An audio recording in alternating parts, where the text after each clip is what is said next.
Salí del apartamento de nuestro casero con las piernas temblando tanto que casi no podía bajar las escaleras, y lo peor de todo es que mi marido seguía en casa viendo el fútbol sin tener la más mínima idea de lo que acababa de pasar arriba, en el ático del edificio donde vivíamos. Me llamo Laura, tengo 32 años y llevo 8 años casada con Alberto. Vivimos en un pequeño apartamento en Vallecas, Madrid, y nuestra vida era normal. O eso creía yo hasta hace 3 meses, cuando todo comenzó a desmoronarse de una forma que jamás imaginé. Alberto trabaja como técnico de mantenimiento en un centro comercial y yo soy administrativa en una gestoría. Nunca fuimos ricos, pero tampoco nos faltaba nada, hasta que Alberto tuvo un accidente en el trabajo hace 1 año. Se cayó de una escalera y se lesionó la espalda. Estuvo 6 meses de baja y cuando volvió, lo hicieron con un contrato de media jornada. Nuestros ingresos se redujeron casi a la mitad de la noche a la mañana. Al principio pensamos que podríamos manejarlo. Recortamos gastos, dejamos de salir a cenar, cancelamos la televisión por cable, incluso vendimos el coche de Alberto. Pero no fue suficiente. Las facturas seguían llegando, y el alquiler era lo que más nos ahogaba. 850 euros al mes por un apartamento de 2 habitaciones que ni siquiera tenía calefacción decente. Empezamos a retrasarnos. 1 mes, 2 meses, 3 meses. Nuestro casero, Javier, un hombre de 40 y tantos años, divorciado, que vivía solo en el ático del edificio, fue paciente al principio. Pero después de 3 meses sin pagar, las cosas cambiaron. Una tarde de viernes, hace exactamente 3 meses, Javier llamó a nuestra puerta. Alberto estaba en el sofá con una bolsa de hielo en la espalda, viendo un partido del Real Madrid. Yo abrí la puerta y sentí que el estómago se me caía al suelo cuando vi la expresión seria en el rostro de Javier. No era un hombre especialmente atractivo, pero tenía esa presencia que imponía respeto, o quizás miedo. Alto, con el pelo entrecano, siempre bien vestido incluso para estar en casa. Ese día llevaba una camisa azul oscuro que hacía que sus ojos grises parecieran más fríos de lo normal. «Laura, necesitamos hablar», dijo con voz firme pero no agresiva. Yo asentí y salí al pasillo, cerrando la puerta tras de mí para que Alberto no escuchara. Mi corazón latía tan fuerte que estaba segura de que Javier podía oírlo. 3 meses, Laura. Son 2.550 euros. No puedo seguir esperando. Tengo mis propias facturas que pagar. Si para el lunes no tengo al menos la mitad del dinero, voy a tener que iniciar el proceso de desahucio. Sus palabras cayeron sobre mí como bloques de hormigón. El desahucio. La palabra que cualquier inquilino teme más que nada en el mundo. ¿A dónde iríamos? No teníamos ahorros. No teníamos familia en Madrid que pudiera acogernos. Los padres de Alberto vivían en un pueblo pequeño cerca de Toledo, en una casa diminuta donde apenas cabían ellos 2. Mis padres habían fallecido hacía años. Estábamos solos. Javier, por favor, supliqué, sintiendo cómo se me quebraba la voz. Solo necesitamos un poco más de tiempo. Alberto va a recibir una paga extra el mes que viene, y yo estoy buscando trabajos extra por las tardes. Te lo pagaremos todo, te lo prometo. Javier suspiró y se pasó una mano por el pelo. Durante un momento, pensé que iba a ceder, pero entonces sus ojos se posaron en mí de una forma diferente. Una forma que me hizo sentir incómoda y al mismo tiempo extrañamente consciente de mí misma. Laura, tú eres una mujer muy guapa, dijo en voz baja, dando un paso más cerca. Yo retrocedí instintivamente hasta que mi espalda chocó contra la pared del pasillo. Estoy seguro de que podemos llegar a algún tipo de acuerdo alternativo, un arreglo que nos beneficie a ambos.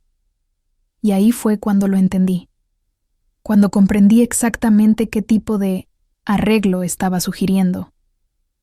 Sentí que la sangre se me subía a la cara, una mezcla de indignación, miedo y algo más que no quería reconocer. «No puedo creer que me estés pidiendo eso», susurré, mirando hacia la puerta de mi apartamento, asegurándome de que Alberto no pudiera oír. «No soy esa clase de mujer». Javier sonrió, pero no era una sonrisa amable. Era la sonrisa de alguien que sabía que tenía todas las cartas en la mano. No te estoy pidiendo nada, Laura. Solo estoy ofreciendo una solución. Piénsalo. Habla con tu marido, aunque imagino que preferirás mantener esto entre nosotros. Tienes hasta el lunes. Y con eso, se dio la vuelta y subió las escaleras hacia su ático, dejándome allí temblando en el pasillo, con la mente acelerada y el corazón destrozado. Si estás disfrutando de esta historia, por favor suscríbete al canal y activa la campanita para no perderte ningún relato. Tu apoyo significa el mundo para mí y me ayuda a seguir compartiendo estas historias reales.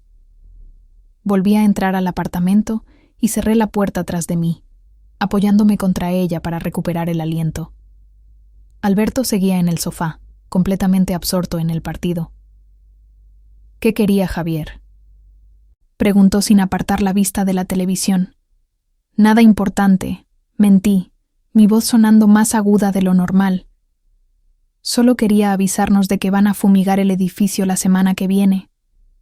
Alberto asintió distraídamente y volvió a concentrarse en el partido. Yo me fui directamente al baño. Cerré la puerta con seguro y me senté en el borde de la bañera, con la cabeza entre las manos. ¿Qué iba a hacer? ¿Cómo podía siquiera considerar lo que Javier estaba insinuando? Pero al mismo tiempo, ¿cómo podía no considerarlo? Estábamos a punto de perder nuestro hogar.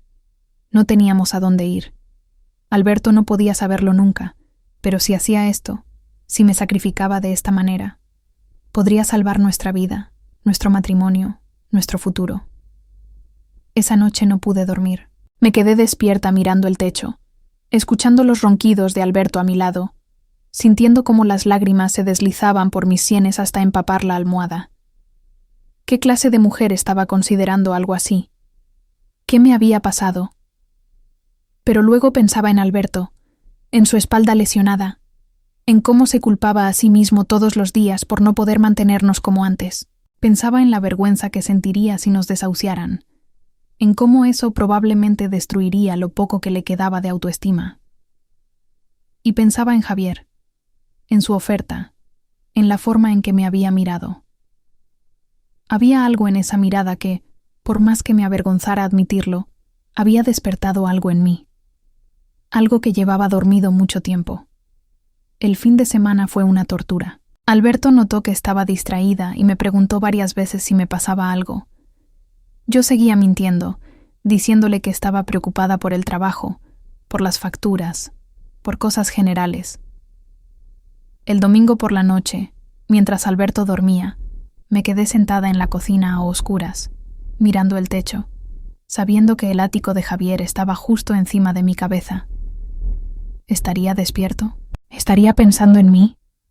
¿Realmente esperaba que fuera a su apartamento y aceptara su propuesta? La idea me revolvía el estómago y al mismo tiempo hacía que algo dentro de mí se tensara de anticipación. Me odiaba a mí misma por eso. El lunes llegó demasiado rápido. Me fui a trabajar como de costumbre, pero no pude concentrarme en nada. A cada momento miraba el reloj, viendo cómo se acercaba la hora en que normalmente llegaba a casa. Sabía que tenía que tomar una decisión. O conseguíamos 1.300 euros antes de esa noche, cosa que era completamente imposible. O aceptaba la oferta de Javier, o nos preparábamos para el desahucio. No había más opciones. A las 6 de la tarde salí de la oficina con las piernas temblando. En el metro de camino a casa, marqué el número de Javier en mi móvil al menos 5 veces, pero colgaba antes de que sonara. No podía hacerlo. No debía hacerlo. Pero cuando llegué a nuestro edificio y vi el coche del juzgado aparcado fuera, cuando vi al funcionario judicial hablando con el portero, supe que se me había acabado el tiempo. Subí corriendo las escaleras, pasé de largo mi apartamento y seguí hasta el ático. Llamé a la puerta de Javier con el corazón latiéndome en los oídos tan fuerte que apenas podía escuchar nada más. Él abrió casi inmediatamente, como si hubiera estado esperándome. Llevaba unos vaqueros y una camiseta gris, descalzo, con el pelo húmedo como si acabara de salir de la ducha. La visión de él así, tan casual, tan doméstico, hizo que todo fuera aún más real y aterrador. Sabía que vendrías, dijo simplemente, haciéndose a un lado para dejarme entrar. Yo entré, sintiendo que cruzaba un umbral del que no habría vuelta atrás. No te olvides de darle like a este video si quieres apoyar el canal. Cada like me ayuda a llegar a más personas que necesitan un espacio donde compartir y escuchar historias reales como esta. El ático de Javier era completamente diferente a nuestro pequeño apartamento. Era espacioso, con techos altos y ventanas enormes que daban a toda la ciudad. Estaba decorado con un gusto que yo nunca habría imaginado, con cuadros modernos en las paredes y muebles de diseño.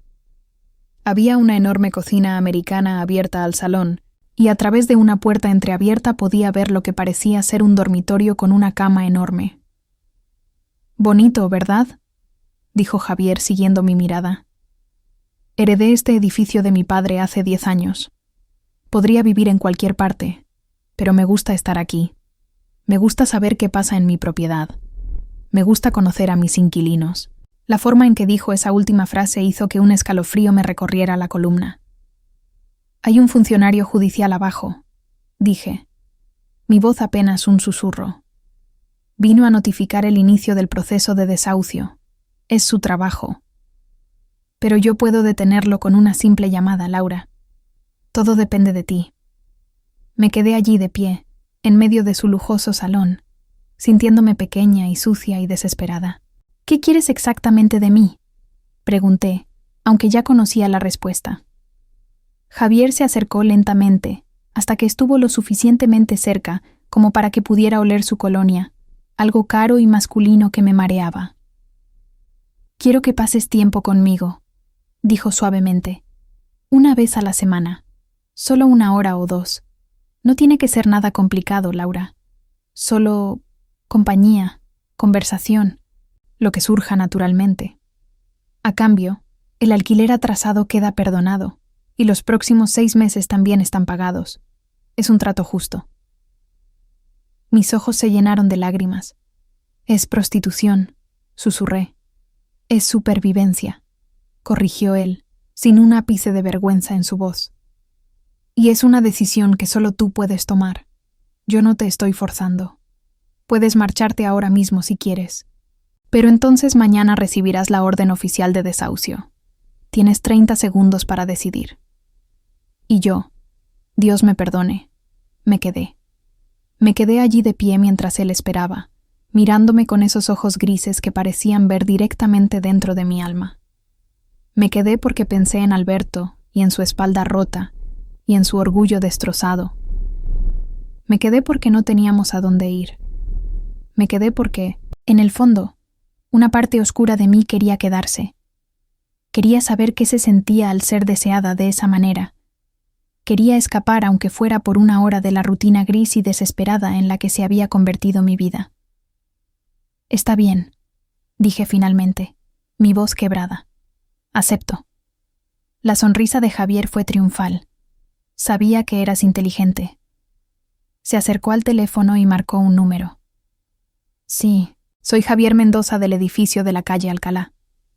Mis inquilinos del tercero B acaban de hacer un pago parcial. Cancelen el procedimiento, por favor. Gracias». Y así de fácil, nuestra sentencia de muerte fue suspendida. Lo que pasó después, no puedo describirlo con detalles explícitos, porque ese no es el tipo de historia que quiero contar. Pero lo que sí puedo decir es que cruzamos líneas que nunca debimos cruzar. Me convertí en alguien que no reconocía cuando me miraba al espejo. Durante esa primera hora en el ático de Javier, sentí tantas cosas contradictorias que pensé que iba a volverme loca. Había vergüenza, sí, una vergüenza profunda y abrasadora. Había culpa, un peso tan grande en mi pecho que apenas podía respirar, pero también había algo más, algo que me aterraba admitir incluso a mí misma. Había una especie de liberación, un escape de la realidad, un momento en el que no era la esposa preocupada de un hombre lesionado, sino simplemente una mujer siendo deseada, siendo el centro de atención de alguien. Cuando finalmente salí de su ático esa tarde, con las piernas todavía temblando, bajé las escaleras intentando recomponerme antes de entrar a mi apartamento. Alberto seguía en el sofá, viendo la televisión. Me miró cuando entré. ¿Dónde estabas? Te llamé al móvil como 10 veces. Había dejado el móvil en silencio, por supuesto. Fui a la tienda de la esquina. Mentí. La primera de lo que serían cientos de mentiras. Se me olvidó el móvil en el bolso. Alberto asintió y volvió a mirar la televisión. Ah, por cierto, llamó el casero. Dijo que nos da otros 2 meses para ponernos al día con el alquiler, que entendía nuestra situación. Yo solo pude asentir, sintiendo que las lágrimas amenazaban con derramarse. Si esta historia te está tocando de alguna manera, por favor compártela con alguien que crees que necesita escucharla. Y no olvides suscribirte al canal para más historias como esta. Esa noche, cuando Alberto intentó acercarse a mí en la cama, me aparté diciendo que me dolía la cabeza. La verdad era que no podía soportar la idea de que me tocara después de lo que había hecho. Me sentía sucia, traicionera, repugnante. Pero al mismo tiempo, mientras miraba su perfil en la oscuridad, sabía que lo había hecho por él, por nosotros, para salvarnos. Así comenzó mi doble vida. Cada viernes por la tarde, cuando salía del trabajo, en lugar de ir directamente a casa, subía al ático de Javier. Le dije a Alberto que me había apuntado a un curso de inglés para mejorar mis oportunidades laborales. Él se mostró entusiasmado con la idea, orgulloso de que estuviera tomando la iniciativa. Eso solo hizo que la culpa fuera más pesada. Los viernes se convirtieron en mi tormento y mi escape al mismo tiempo. Cada semana me juraba que sería la última vez. Cada semana encontraba una razón para volver.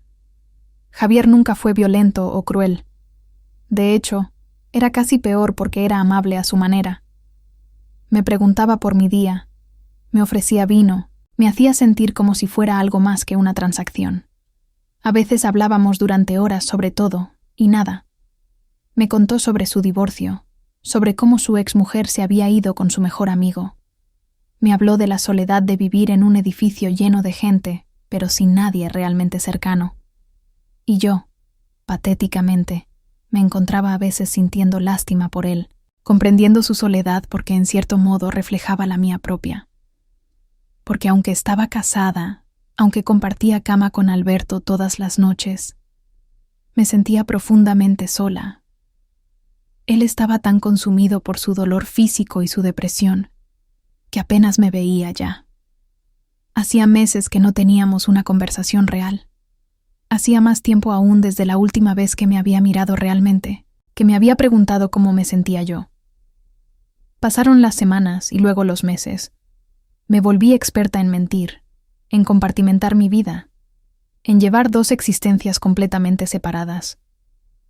Los viernes subía a ese ático y me convertía en otra persona, en la Laura que Javier creía conocer. El resto de la semana era la Laura que Alberto había dejado de ver hacía tiempo. Pero las grietas comenzaron a aparecer. Alberto notó que me había vuelto distante, que me sobresaltaba cada vez que sonaba mi teléfono, que a veces me quedaba mirando al vacío durante horas. ¿Estás teniendo una aventura?, me preguntó una noche, de repente, mientras cenábamos en silencio. Me atraganté con la comida, sintiendo que el pánico me invadía. ¿Qué? No. ¿Cómo puedes pensar eso? Él se encogió de hombros, volviendo la vista a su plato.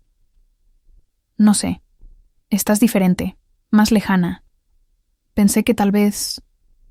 Dejó la frase sin terminar, como si ni siquiera tuviera la energía para completarla. Y esa fue quizás la parte más triste de todo, que incluso cuando sospechaba, no tenía la fuerza o el interés para realmente confrontarlo. Entonces, hace 2 semanas, todo comenzó a cambiar de verdad. Javier empezó a pedirme más. Ya no era solo los viernes. Me enviaba mensajes durante la semana, pidiéndome que subiera solo un momento cuando Alberto no estaba. Al principio me negué, diciéndole que ese no era el trato. Pero él me recordó con voz suave pero firme que el trato era lo que él dijera que era. Que si no le gustaban los términos, siempre podíamos volver al acuerdo original de pagar el alquiler.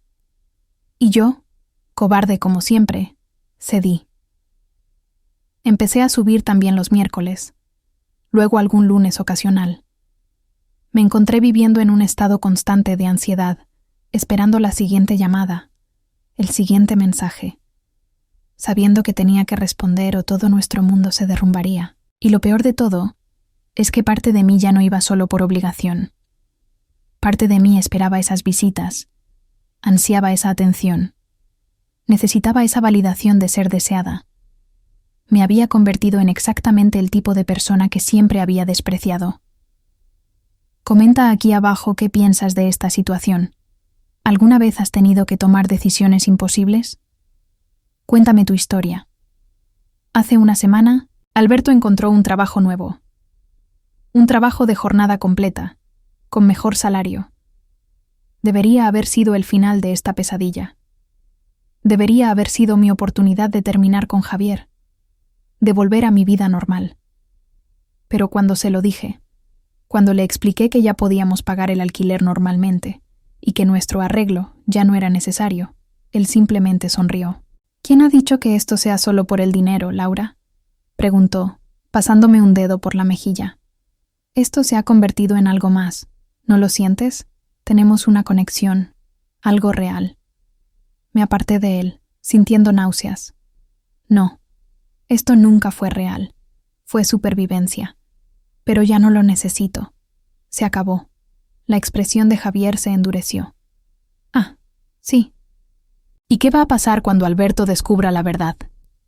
¿Crees que querrá seguir contigo cuando sepa lo que has estado haciendo arriba todos estos viernes? ¿Cuántas veces me has visitado, Laura? ¿30? ¿40 veces en estos 3 meses? ¿Crees que eso se puede explicar como un error único? Sentí que el suelo se abría bajo mis pies. No te atreverías. Tú también estarías implicado. No puedes probarlo. ¿No puedo?, dijo sacando su móvil. Resulta que tengo cámaras de seguridad en el pasillo. Tengo grabaciones de ti entrando y saliendo de mi apartamento. Fechas, horas, todo muy bien documentado. No muestran lo que pasa dentro, claro, pero creo que las implicaciones son bastante claras. ¿Quieres que le envíe las grabaciones a Alberto? Porque puedo hacerlo ahora mismo. Me quedé helada, mirándolo como si lo viera por primera vez.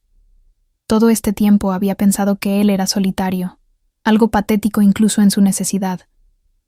Pero no, era un depredador. Había planeado esto desde el principio. Eres un monstruo, susurré. Soy un hombre que sabe lo que quiere y cómo conseguirlo. Y te quiero a ti, Laura. No solo tu cuerpo, aunque eso también. Te quiero a ti.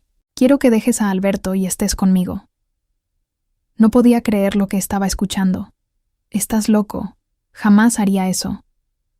Entonces supongo que Alberto recibirá un paquete muy interesante mañana por la mañana, dijo, empezando a teclear en su teléfono. ¡Espera!, grité, sintiendo el pánico recorrerme completamente. Por favor, no hagas esto. Piensa en lo que estás pidiendo. Tengo un matrimonio. Una vida infeliz, interrumpió. Puedo darte algo mejor, Laura. Piénsalo. Podrías vivir aquí, en el ático. No más preocupaciones por el dinero, no más mentiras, no más pretender ser feliz con un hombre que apenas te ve. Y esa fue la parte más aterradora, que una pequeña, diminuta parte de mí consideró su oferta. Consideró cómo sería rendirse completamente, dejar que alguien más tomara las decisiones, vivir en ese ático hermoso sin preocupaciones financieras. Durante un segundo de locura, casi dije que sí. Pero entonces pensé en Alberto, en el hombre que había sido antes del accidente, en los años buenos que habíamos compartido, en los votos que hicimos, y supe que no podía hacerlo. Necesito tiempo para pensar, dije finalmente. Tienes hasta el viernes, respondió Javier. O dejas a Alberto y te mudas aquí, o él se entera de todo. Tú decides. Y aquí es donde estoy ahora, atrapada en la peor pesadilla imaginable. Es jueves por la noche. Mañana es el día límite. Alberto está en la otra habitación, durmiendo plácidamente, sin saber que su vida está a punto de explotar. O tal vez no. Tal vez yo tome la decisión que Javier quiere, y Alberto nunca sabrá la verdad. Pero entonces, ¿quién soy yo? ¿Qué me he convertido? Esta tarde, después del trabajo, fui a caminar sola por el retiro durante horas, tratando de encontrar una respuesta. Consideré contárselo todo a Alberto antes de que Javier pudiera hacerlo. Al menos así podría controlar la narrativa, explicarle que lo hice para salvarnos. Pero, ¿realmente me creería? ¿O vería la verdad que yo misma apenas puedo admitir, que al final no lo estaba haciendo solo por necesidad, sino porque parte de mí lo quería? También consideré huir. Simplemente hacer las maletas, tomar a Alberto y desaparecer. Pero, ¿a dónde iríamos? ¿Y por cuánto tiempo podríamos escondernos? Javier tiene nuestros datos, sabe dónde trabajamos. No hay escape real. Entonces está la opción de aceptar su propuesta. Mudarme al ático, convertirme oficialmente en su pareja o lo que sea que él tenga en mente. Romper el corazón de Alberto, pero al menos dejarle su dignidad. Dejarle creer que simplemente me enamoré de otro hombre en lugar de saber la verdad sórdida. ¿Sería eso más piadoso o solo más cobarde? Y luego está la cuarta opción, la que me da más miedo considerar: ir a la policía. Denunciar a Javier por extorsión, por chantaje. Pero entonces todo saldría a la luz de todas formas. Las grabaciones, mis visitas, todo. Y aunque Javier fuera castigado, mi matrimonio seguiría destruido. Alberto seguiría sabiendo la verdad. Tal vez esa sea la opción más honesta, la más valiente, pero también la más dolorosa. Para todos. Por favor, suscríbete al canal si aún no lo has hecho. Comparte tu opinión en los comentarios porque realmente necesito saber qué piensan otras personas. Ayer por la noche, mientras Alberto dormía, me quedé mirándolo durante horas. Su cara se veía tranquila, casi joven otra vez sin la tensión del dolor constante. Me acordé de nuestra boda, hace 8 años, en ese pequeño restaurante cerca de la playa en Valencia. Éramos tan felices, tan llenos de esperanza. ¿En qué momento todo se torció tanto? ¿Fue el accidente? ¿O había problemas antes que simplemente ignoramos hasta que fue demasiado tarde? Me pregunté qué habría pasado si hubiéramos sido honestos desde el principio sobre nuestros problemas financieros. Si hubiéramos pedido ayuda a amigos, a organizaciones benéficas, a quien fuera. Si hubiéramos considerado mudarnos a un apartamento más barato o incluso volver al pueblo de sus padres. Cualquier cosa habría sido mejor que esto, pero no lo hicimos. Y yo tomé la decisión más fácil en el momento, y ahora estoy pagando el precio. O tal vez aún no he pagado nada. Tal vez el verdadero precio viene mañana. Esta mañana, Alberto se despertó de buen humor. Su nuevo trabajo empieza la próxima semana y está emocionado. Me abrazó en la cocina mientras hacía café y me dijo: «Las cosas van a mejorar, Laura, lo prometo. Voy a arreglar todo esto. Voy a hacerte feliz otra vez». Y yo solo pude abrazarlo de vuelta, con lágrimas corriendo por mi cara, sabiendo que tal vez sea la última vez que me abraza así, con amor y confianza. Son las 8 de la noche del jueves. En menos de 24 horas tendré que dar mi respuesta a Javier. Alberto está en la ducha. Puedo oír el agua corriendo. Mi teléfono acaba de vibrar con un mensaje. Es de Javier. ¿Ya has tomado tu decisión? El tiempo se acaba. Piensa bien, Laura. Piensa en lo que realmente quieres, no en lo que crees que debes querer. Nos vemos mañana. Mi mano tiembla mientras sostengo el teléfono. Hay una parte de mí que quiere lanzarlo por la ventana, huir de esta decisión imposible. Pero no puedo huir. Tengo que elegir. Y aquí es donde necesito tu ayuda. Porque honestamente, no sé qué hacer. He jugado cada escenario en mi cabeza 1000 veces, y todos terminan en dolor. Todos terminan con alguien destrozado. Tal vez esa persona tenga que ser yo. Tal vez esa sea la única forma justa de pagar por lo que he hecho. O tal vez estoy siendo dramática, y hay una quinta opción que no he considerado. Una forma de salir de esto que no he visto, porque estoy demasiado cerca, demasiado asustada, demasiado cansada para pensar con claridad. Así que te pregunto a ti, a quien sea que esté escuchando esto ahora mismo, ¿qué harías en mi lugar? ¿Le dirías la verdad a tu pareja antes de que tu extorsionador pueda hacerlo? ¿Aceptarías la propuesta de mudarte con él para proteger la dignidad de tu SP?